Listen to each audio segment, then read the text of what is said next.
What's the biggest oh crap moment of your life? My husband had a pregnant fiancée before I met him. He found out she was cheating. She ran to her parents, had the baby, put unknown as the father on the birth certificate, and the whole family disappeared. It's never really been a secret, but after all these years, over 30, we figured it wasn't his. Apparently, we never told my younger daughter. Guess who matched with her half-brother on the DNA website a couple nights ago?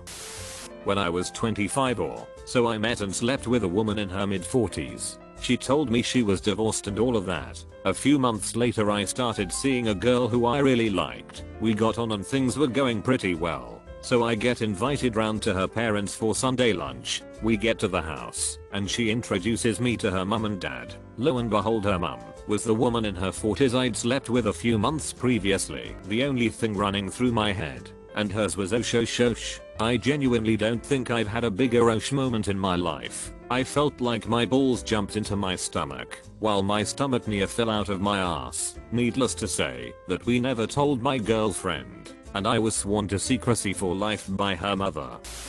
I was very young, 9 years old, from a strict Catholic school. For the last period of the day, I felt the need to pee badly. Asked the teacher to excuse me, but she wouldn't allow it. We were all asked at the end to stand up and say the closing prayer. I couldn't hold on much longer. Halfway through the prayer, I lost control and was pissing myself. It soaked my socks and made a pool on the floor. No one noticed. I was the tallest, so I was at the very back, but I waited for everyone to leave by pretending I was busy cleaning up my bag and walk shamefully back home. Next day, my pool of piss is gone. When my firstborn died, it happened right at birth. I was in my mid-20s, and I think it changed me in many ways. The same could be said for his mother, my wife. This was 25 years ago. Not a day goes by I don't think about him. My whole outlook on life pretty much flipped. Same thing for my parents. Neither one ever talk about it, but I remember my dad saying only one time that one of the most sobering experiences he's had is carrying out that extra small casket, and the only thing my mom ever said was that one super particular scene from the original Pet Sematary when Gage gets hit by the truck and his little shoe is just rolling in slow motion for a couple of seconds. She says that makes her think of losing her firstborn, and it still upsets her if it happens to be on. Dad sent a group text to my brothers and I, saying things would be over for my mom soon. She'd been fighting cancer for most of my life at that point, so when I read it, I assumed he meant she was coming home from the hospital and got really excited. Luckily I was at work and showed it to my manager, who called me an idiot and told me to get to the hospital immediately. Thanks to him, I got there in time.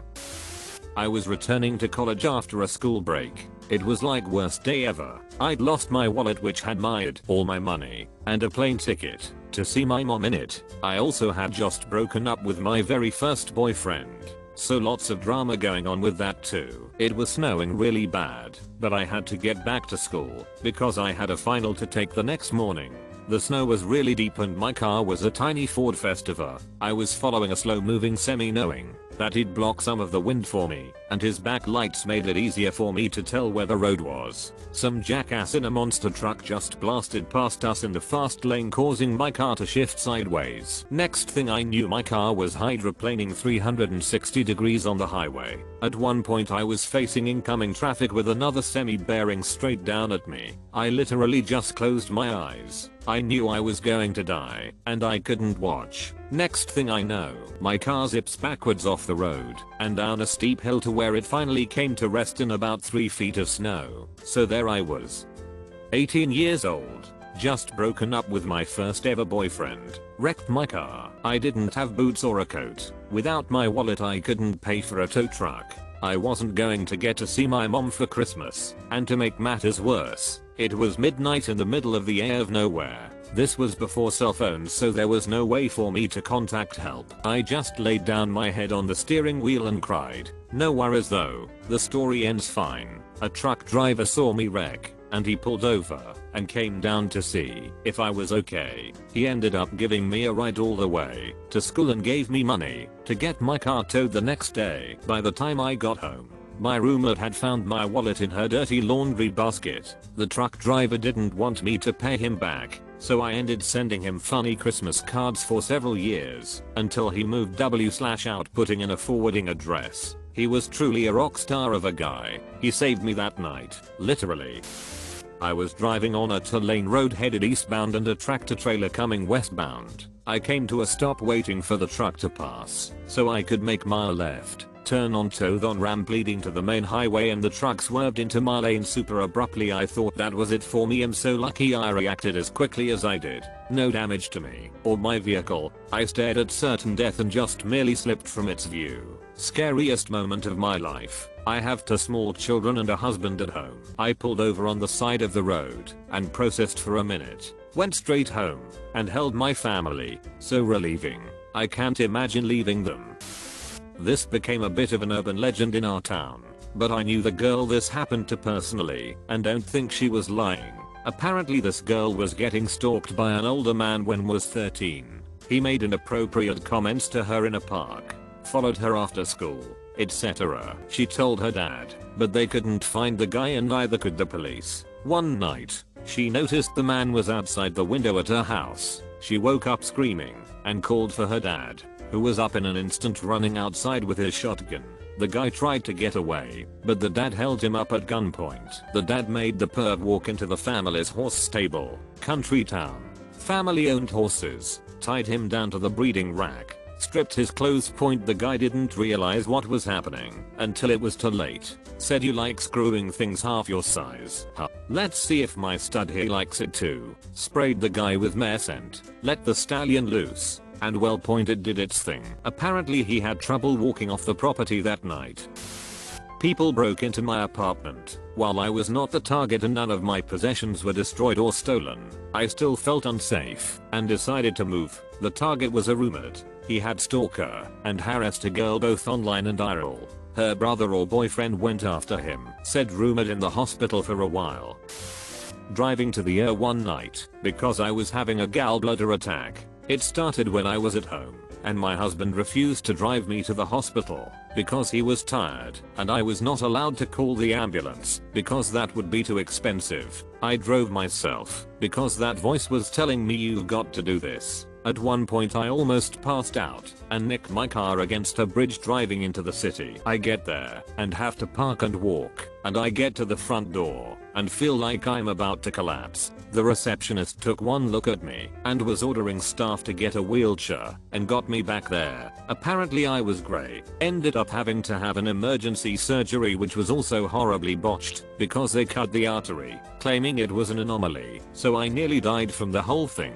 My even bigger Roche moment was when my ex showed up right before the surgery. I knew at that moment that I didn't love him anymore. It was my final straw, and that I was going to do whatever it took to get out of this terrible and abusive marriage. It took a few years until the right window opened up, and I swear I've never packed so fast or jumped so far in my life to get away from someone.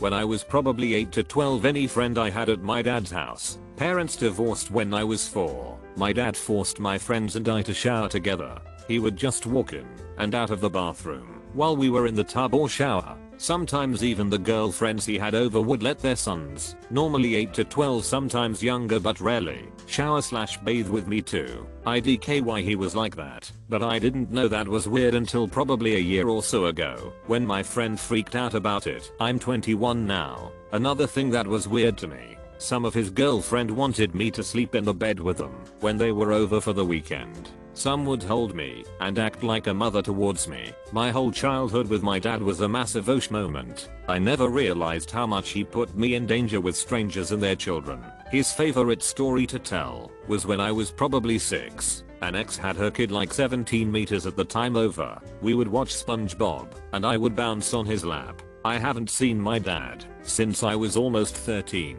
He didn't give up after the judge said he lost visitation or anything for about a year. Driving to the house, banging on the door, ringing the bell, sending his new wife to the house to do the same, guilting me with my grandmother.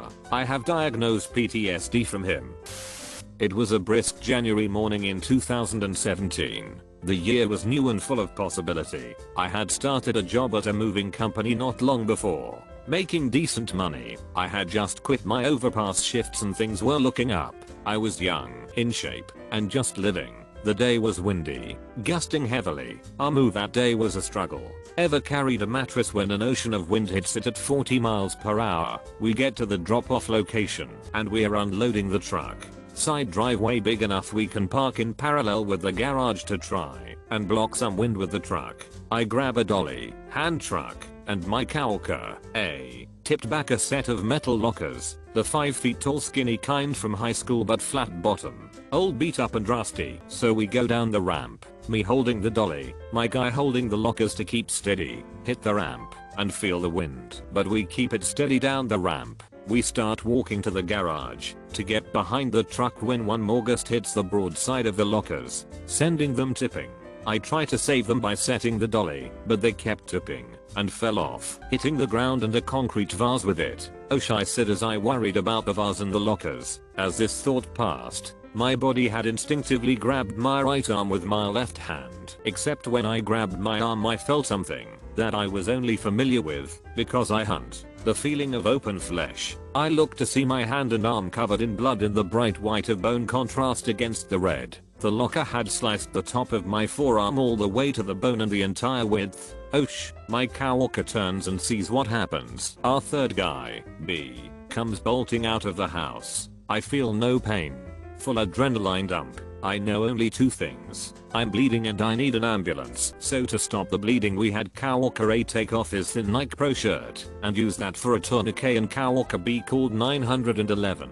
I had been applying pressure and got a rag on it and continued to hold pressure. Coworker A sat on the ground and I sat and leaned against him as he held the tourniquet tight. Coworker B dealt with calling the shop managers, homie Arwana, who was away closing on their old house, and all that. We waited and let me tell you, those sirens were the sweetest sound in the world. Make it to the hospital. Emergency surgery. Doctor said it was like sewing ground beef together because all I cut was muscle. Was extremely fortunate to not cut my nerve through there, so I was able to keep use of my hand. Recovery took about 4 months. Incredible team, with official release on May 17th that year. I continued moving furniture until I topped out pay-wise a year later and moved on when the company lost their franchise rights. I work in the trades now, use my hands daily, and overall minimal effects from that. Loss of ROM and stiffness soreness, but I didn't lose function or bleed out, so I'll take it.